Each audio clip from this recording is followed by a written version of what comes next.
ఈ రోజు ఇప్పటికీ వరకు కూడా క్రైస్తవులు అనేకులు దేవుని బిడ్డలారా చంపబడుతున్నారు, మౌనంగా ఉన్నారంటే ఏంటో తెలుసా? నా యేసు అవసరమైతే పరిచర్య చేసి ప్రాణమన్నాడు. మన దేశానికి ఎక్కడో విదేశాల నుండి పొరుగువారైన మన కోసం వచ్చి ఏంటి పరిచర్య చేయటం కాదండి, ప్రాణాలు కూడా ఇచ్చేవారు ఎందరో చరిత్రలోకి వెళ్ళి చూస్తే మనకు అర్థమవుతుంది. దేవుని బిడ్డలారా, మీరు అబద్ధం అనుకుంటే మీరు గూగుల్లో చెక్ చేస్తారో ఎక్కడ చూస్తారో చూడండి. ఎక్కడో విదేశాల నుంచి వచ్చి మన దేశం కానప్పటికీ కూడా, మనం పొరుగువారైనప్పటికీ కూడా తన స్వదేశాన్ని వదిలిపెట్టి విదేశాల నుంచి మన దేశానికి వచ్చి సేవలు చేసి కూడా చచ్చిపోయిన వారు ఎందరో.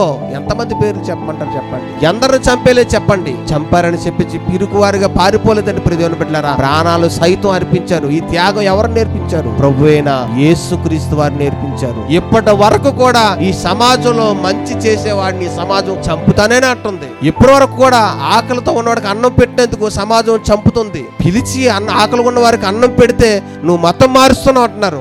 తప్పు కదండి అది. ఎంత తప్పండి. పెట్టినోడంట పెట్టడంట, పెట్టేవాళ్ళంటే పెట్టినోడంట. వాడు పెట్టపోయి పెట్టేవాడిని పెట్టనికపోయి దేశాన్ని ఏం చేద్దామని స్వీకరించాలి. దేవుని బిడ్డలారా, మంచి చెప్పేవాడిని చంపేసి అన్నం పెట్టేవాడిని చంపేసి ఏం చేయడానికి దేవుని బిడ్డలారా? ఏం చేయడానికి? క్రైస్తవుడు నువ్వు చంపినా నీకు పరిచర్య చేసి నీకు వరకు ప్రాణం పెట్టడానికి సిద్ధపడి వచ్చాడు. నాటి నుంచి నేటి వరకు ఎందరినో చంపుతూనే ఉన్నారు, కానీ అందరూ సేవలు చేస్తూనే ఉన్నారు. దేవుని పిల్లలకు అనేక మంది మార్చడానికి చనిపోతూనే ఉన్నారండి. ఎందుకంటే ఆయన వేసిన మార్గం అంత గొప్పది.